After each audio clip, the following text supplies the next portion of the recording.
नमस्ते बच्चों, मैं विशाल भंगाड़े मनीबाई गुजराती हाई स्कूल से।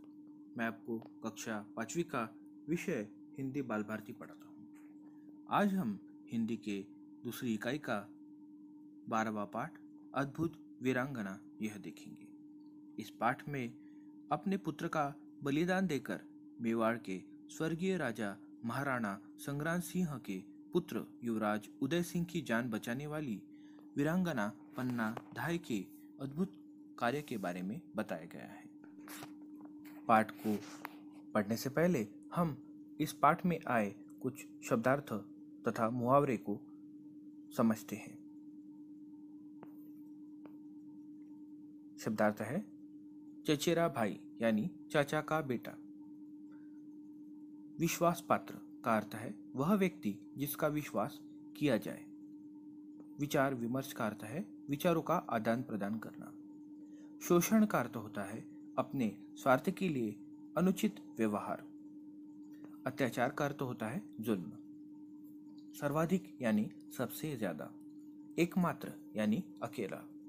संरक्षक यानी देखरेख या रक्षा करने वाला। धूर्त यानी दावपेच से काम निकालने वाला। राजभक्त यानी जो राजा के प्रति भक्ति रखता हो। धाय यानी दूसरे के बालक का पालन पोषण करने वाली।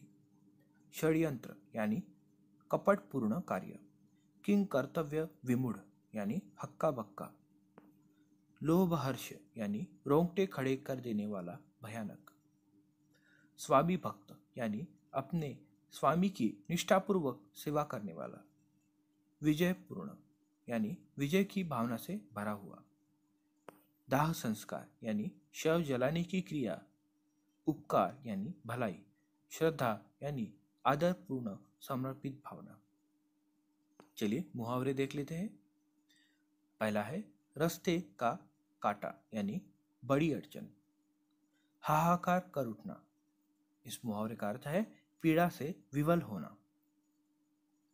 तीसरा मुहावरा है हृदय पर पत्थर रखना। इसका अर्थ होता है दिल कड़ा करना। चौथा है फूट फूट कर रोना। इसका अर्थ होता है बिलखते हुए रोना।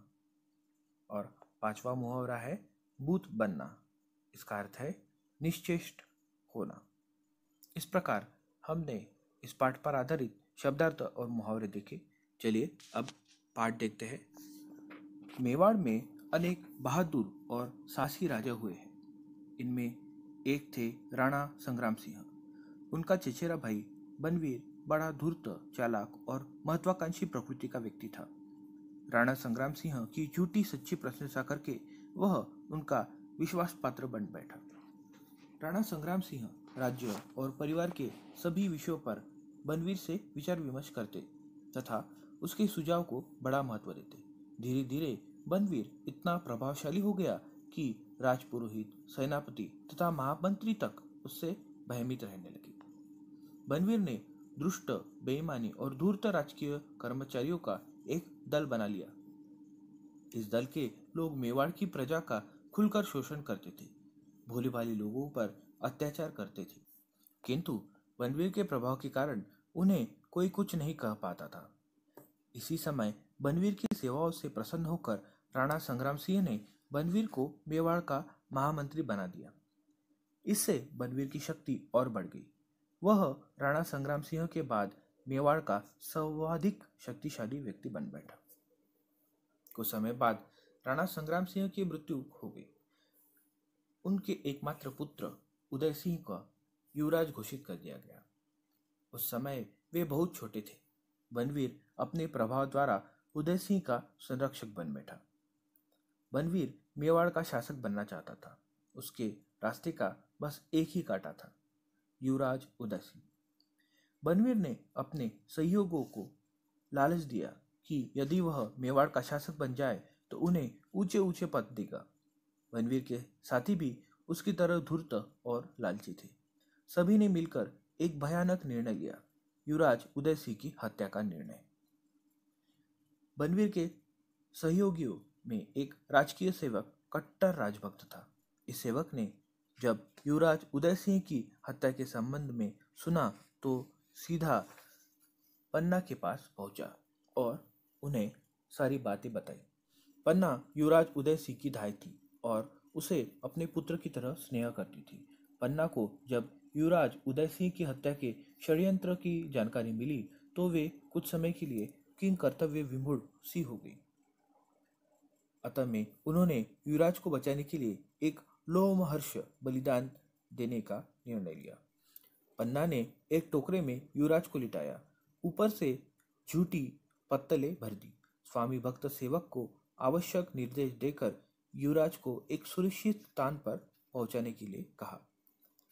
बनवीर ने महल के उस भाग पर भारी पहरा बैठा दिया था जहां पन्ना और उदयसी थे। यह दिन का समय था। बनवीर रात को युवराज उदयसी की हत्या करना चाहता था, अतः उसने दिन के समय युवराज की निगरानी के विशेष आदेश दिए थे। स्वामी भक्त सेवक को इन सभी बातों की पूरी जानकारी थी।